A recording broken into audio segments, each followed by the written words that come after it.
আসসালামু আলাইকুম দাদা।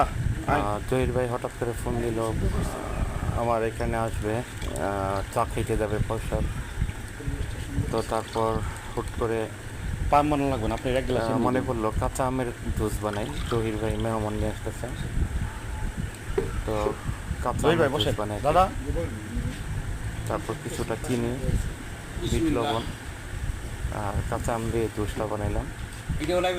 তো খেতে খুব অসাধারণ ছিল। না এটা লাগবে না, এটা ভিডিও করে রাখলাম, এটা সারাদিন ইউটিউবে রোজা ছাড়াম। রাখার পরে জুসটা এখন এত ঘন ঘন লাইভ দাম জানা খুবই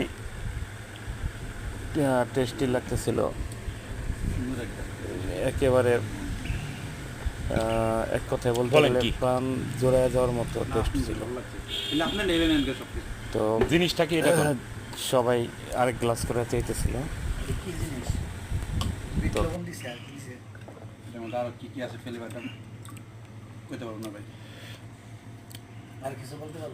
এটা নিচটা ফালায় দেওয়া জিনিস, যেটা কেউ ধরে না।